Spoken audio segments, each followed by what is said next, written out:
오늘은 특별히 예레미야에게 임한 하나님의 말씀을 통해서 하나님의 약속에 대해서 생각해 보려고 합니다. 특별히 예레미야는 이스라엘의 분열된 왕국 시대 중에서 남왕국이 멸망해 갈 때쯤에 활동했던 선지자입니다. 그는 예루살렘 함락 이후까지 활동했던 선지자인데, 특별히 예레미야는 눈물의 선지자라고 사람들은 이야기합니다. 왜냐하면 하나님의 경고의 말씀이 선포되었음에도 불구하고 남유다 백성들은 하나님께 회개하지 아니하고 그들 마음대로 그들 하고 싶은 대로 우상 숭배에 빠져 있었고 자기 멋대로 살았던 시대입니다. 그래서 하나님께서는 예레미야 선지자를 통해서 그들에게 회개를 선포케 하셨고 회개하고 하나님께 돌아오라고 하였던 것이죠. 어쨌든 예루살렘은 예레미야 선지자의 예언처럼 함락되었고, 그리고 그들은 바벨론의 포로로 끌려가게 됩니다. 그런 와중에 이 예루살렘에 남아있던 유대의 백성들 가운데 일부는 예레미야를 잡아서 이집트까지 끌고 가게 되고, 그곳에서 또 우상숭배에 빠진 그들을 향해서 우상숭배를 반대하다가 순교하고 말았던 인물이 바로 예레미야입니다. 예레미야는 그의 하나님의 메시지를 통해서 예루살렘의 멸망을 예언하였습니다. 이 예언을 들었을 때 당시 유대 백성들은 그 말이 너무나도 듣기 싫었을 것입니다. 그들은 오히려 나라가 다시 부흥하고 일어나기를 원했을 것입니다. 그러나 이 예레미야 선자의 말씀을 통해서 우리가 볼 수 있는 것은 동시에 하나님은 이스라엘이 다시 포로에서 돌아오게 될 것이고 그들이 회복될 것임을 예레미야 선지자를 통해서 선포케 하신 것을 보게 됩니다. 그래서 우리는 예레미야를 통해서 예루살렘의 멸망에 대한 예언을 읽을 때 동시에 예루살렘을 완전히 멸망시키신다는 예언 뒤에는 바로 다시 회복하실 것이라는 소망의 약속도 볼 수 있어야 합니다. 하나님은 예레미야 선지자를 통해서 그들을 향한 새로운 소망을 선포케 하였습니다. 그것은 바로 하나님의 긍휼하심에 근거한 것입니다. 우리는 이 예레미야 선지자의 당시의 어려운 상황을 보게 되면서 우리가 깨달아야 할 것은 우리도 본래 하나님의 심판을 받아 마땅한 자였다는 사실입니다. 본래 우리는 하나님의 심판을 받을 수밖에 없었던 자입니다. 왜냐하면 우리는 하나님의 말씀을 어기고 하나님의 사랑을 거절하고 하나님을 격분시키고 하나님을 욕되게 하는 존재였기 때문입니다. 그런 일은 우리가 죄를 지을 때마다 바로 일어나는 오늘의 현실이기도 합니다. 우리는 타락한 본성으로 인해서 하나님의 의로 진멸될 수밖에 없었던 존재입니다. 그러나 하나님의 긍휼로 말미암아 예수 그리스도께서 십자가에서 우리 죄를 대신하여 화목 제물이 되신 까닭에 우리를 향한 하나님의 공의가 충족되었습니다. 그래서 예수님을 믿고 구원받은 우리를 하나님은 심판에서 제외하셨습니다. 이러한 하나님의 긍휼은 우리를 향하신 하나님 아버지의 한결같은 사랑에 근거하고 있으며 그 하나님의 사랑은 영원 무궁합니다. 하나님의 긍휼을 경험한 우리는 과연 어떤 모습으로 살아가고 있습니까? 부모도 자식에게 자비를 베풉니다. 긍휼을 베풀죠. 그러나 부모의 긍휼은 무조건적 한없는 그런 사랑에 근거한다고 말할 수 없습니다. 왜냐하면 부모님의 사랑은 고갈되고 또한 조건적일 수밖에 없습니다. 비록 예수님을 믿고 구원받은 부모라 할지라도 하나님의 용서와 사랑을 경험한 하나님의 자녀이고 인자한 부모라 할지라도 하나님의 용서와 사랑을 자식에게 보여줄 중요한 기회에 그 사랑을 제대로 보여주지 못하는 경우가 얼마든지 있을 수 있습니다. 그래서 때로는 뒤늦게 후회하면서 눈물을 흘리기도 합니다. 우리가 비록 구원받은 성도라 할지라도 여전히 타락한 모습에서 완전히 벗어나지 못하였기 때문에 여전히 하나님의 형상이 훼손당한 채로 살아가고 있습니다.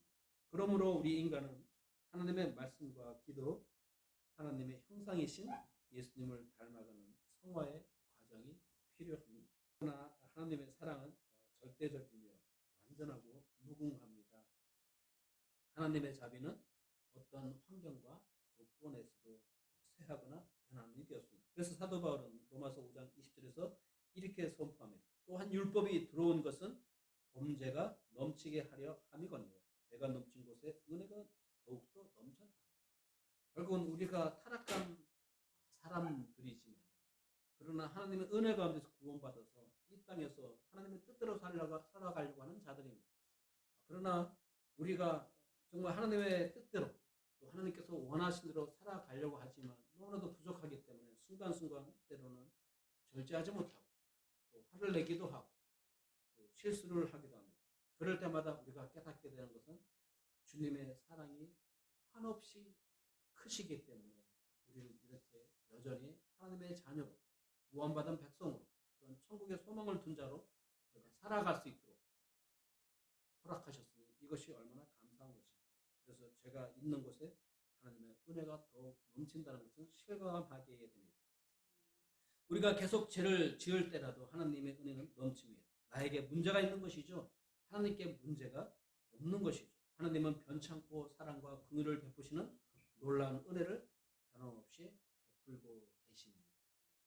우리를 향한 하나님의 사랑은 그래서 늘 아침마다 새롭다는 것을 느끼게 됩니다. 하나님이 공급하시는 사랑은 절대로 고갈되지 않습니다. 그래서 하나님과 함께하는 하루하루가 새로운 날이죠. 하루하루는 항상 새로운 날입니다. 아침이 되면 해가 떠오르고 그날 새 하루를 맞이하지 않습니까?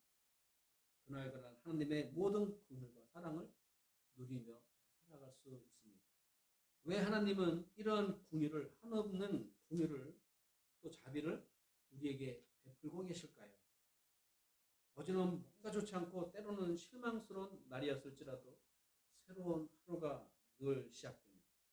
새로운 오늘 주신 그 이유는 하나님의 신실하심이 크시기 때문입니다. 하나님의 신실하심을 우리가 이야기할 때는 그곳에는 하나님의 약속이 전제되어 있습니다. 우리가 오늘 하루도 이 새로운 날을 맞이할 수 있었던 것은 때가 되면 해가 떠오르고 우리는 하루를 맞이할 수 있는 것이죠. 마찬가지로 하나님의 긍휼과 사랑은 바로 하나님의 언약, 약속의 기반을 두고 있습니다. 하나님은 언제나 약속하신 말씀을 신실하게 지키신 분이시죠. 하나님은 거짓말을 하실 수 없으며 약속을 어길 수 없는 분이십니다. 디모데후서 2장 13절 말씀 보면 우리가 믿지 아니하여도 그분은 항상 신실하시니 자신을 부인할 수 없느니라. 아멘. 우리는 신실하지 못하더라도 하나님은 언제나 신실하십니다. 그래서 하나님은 자기 자신을 부인할 수 없는, 그래서 그 약속을 지킬 수밖에 없는 분이십니다. 하나님의 언약의 핵심은 무엇일까요? 성경을 읽게 되면 우리는 성경에서 하나님의 언약의 핵심을 깨닫게 됩니다. 그것은 바로 우리를 죄와 심판에서 구원하시겠다는 하나님의 약속입니다.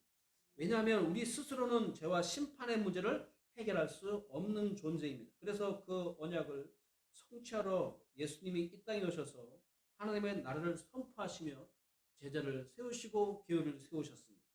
그래서 마침내 때가 되었을 때 친히 예수님은 십자가에 오르셨고 사람들은 예수님이 힘이 없어서 군인들에게 잡혀서 죽임을 당한다고 조롱하였을지 모르겠지만 그러나 그 예수님은 전능하신 하나님이셨습니다. 당장 예수님은 십자가에서 하나님께 호소하여서 하나님 아버지께 12군단도 더 되는 천사들을 즉시 보내달라고 하실 수 있는 분이셨습니다. 마태복음 26장 53절 말씀 보면 너는 내가 지금 내 아버지께 기도하여 당장이라도 그분께서 12군단이 넘는 천사들을 내게 주시도록 할 수 없는 줄로 생각하느냐? 그러나 예수님은 십자가에서 사형을 당하시며 완전히 힘이 없는 자가 같이 사람들에게 보이셨습니다. 왜 그러셨을까요? 그것은 오직 우리를 향하신 하나님의 놀라운 사랑 때문이었습니다. 예수님께서는 얼마나 힘이 빠지셨던지 손을 움직일 힘조차 없었습니다. 너무 힘이 없어서 발을 디딜 수조차 없었습니다. 그러나 오직 우리를 향하신 사랑으로 불타는 마음으로 짧은 몇 마디로 표현하셨습니다. 저희를 용서하여 주옵소서. 자기가 하는 것을 알지 못함이니이다. 바로 그때 사람들은 땅에서 예수님을 비웃으며 조롱하였습니다. 내려오라. 그러면 우리가 믿겠노라. 그들은 예수님의 놀랍고 기적적인 사랑을 전혀 이해하지 못하였기 때문에 그렇게 말할 수밖에 없었습니다. 어떤 사람들은 기적이 우리에게 믿음을 갖다 주리라 기대합니다. 그러나 기적은 사람의 근본적인 인격을 변화시키지 못합니다. 오직 하나님의 순전한 사랑에 근거한 진리의 복음만이 세상을 변화시킬 수 있습니다. 드디어 예수님은 세상을 향하여 순전하고 놀라운 복음의 완성을 선포하셨습니다. 다 이루었도다. 하나님의 우리를 향한 구원의 약속을 마침내 십자가에서 다 이루셨습니다. 사랑의 하나님께서는 이제 누구든지 예수님을 구세주로 영접하고 믿는 자마다 멸망치 않고 영생을 얻게 하는 구원의 약속을 예수님을 통해서 다 이루셨습니다. 사랑은 결코 강요하지 않으며 강압적으로 강요할 수도 없는 것입니다. 진실된 사랑은 사랑을 받는 자의 전적인 자발성으로 이어집니다.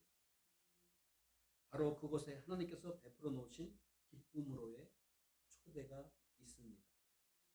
과거의 삶이 어떠했든지 간에 타락한 자녀들에게까지라도 하나님은 언약을 반드시 지키시는 분이십니다. 사랑하는 성도님, 그분의 긍휼과 사랑에 깊이 잠겨 매일 새로운 날을 맞이할 수 있음을 감사하며 하나님의 축복을 충분히 누리는 성도가 되기를 간절히 바랍니다. 지금은 코로나19의 대유행으로 혼란스럽고 우려가 크겠지만 생사화복을 주장하시는 하나님은 지금도 당신의 특별한 뜻에 따라 세상에서 역사하고 계심을 믿으며 하나님을 신뢰하시기 바랍니다. 아무쪼록 건강 조심하시고 함께 이 어려움을 극복해 나갈 수 있도록 정부와 일선의 의료진들, 우리 교회를 위해서 여러분 기도해 주시기 바랍니다. 함께 기도하시겠습니다. 하나님 아버지 감사드립니다. 여러 가지 이유로 인하여서 온 성도가 교회에서 함께 예배하지는 못하였지만 또 각 가정에서 각자 경건한 마음으로 찬송 부르며 하나님의 말씀 묵상하며 하나님을 예배케 하시도록 인도하시니 감사드리옵나이다. 하나님 아버지, 이 시국에, 이 혼란스러운 시국에 이 대한민국을 불쌍히 여겨주시고 이 대한민국을 축복하여 주시옵소서. 일선에서 많은 의료진들이 환자들을 대상으로 진료하며 그들의 완쾌를 위해서 애를 쓰고 있습니다. 그들을 지켜주시고 또한 특별히 이 시대에 사이비 종교 신천지의 실체들이 이만희와 함께 드러나고 있는 이때에 그곳에 속아서 그곳에서 하나님을 찾는 어리석은 자들을 주님 불쌍히 여겨주시고 그들이 회개하고 하나님께 돌아오게 도와주시옵소서. 하나님 아버지여, 이 생사화복을 주장하시는 분은 오직 하나님이시오니 이 대한민국의 이 어려운 또 전 세계에 확산되고 있는 코로나19에 대한 모든 해결책도 하나님께 있는 줄 믿사오니 하나님 아버지, 이때에 온 세상 사람들이 하나님을 찾게 도와주시고 그들이 하나님께 회개케 하여 주시고 또한 복음으로 말미암아서 주님을 찾고 구원받는 역사가 일어날수록 주님 우리 두존교회와 온 세상을 축복하여 주시옵소서. 모든 것을 주님께 감사드리며 예수님의 이름으로 기도하였사옵나이다. 아멘. 함께 찬송하시겠습니다.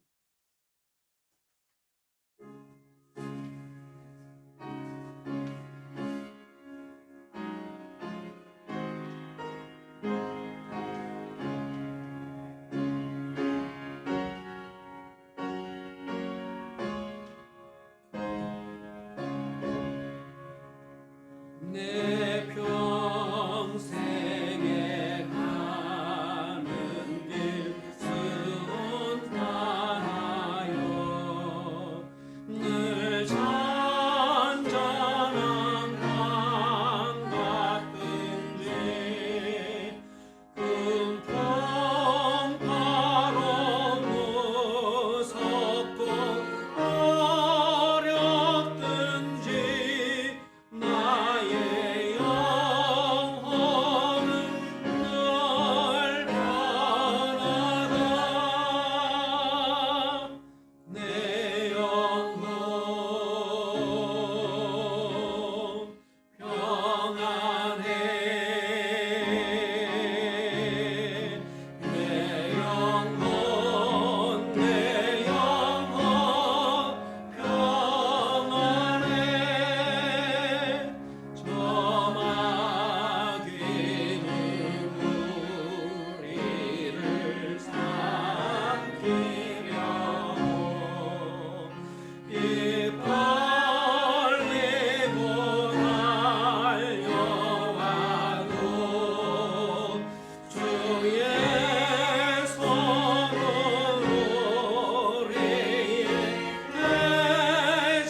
은혜 가운데서 오늘 저희들 함께 모여서 가정 예배 드릴 수 있도록 인도하시니 감사드립니다.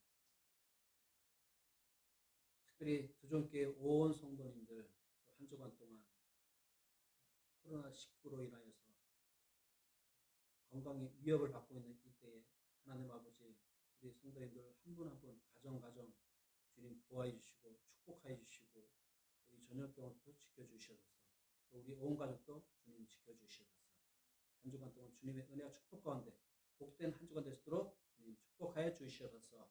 모든 것을 주님께 감사드리며 예수님의 이름으로 기도하였사옵나이다. 아멘.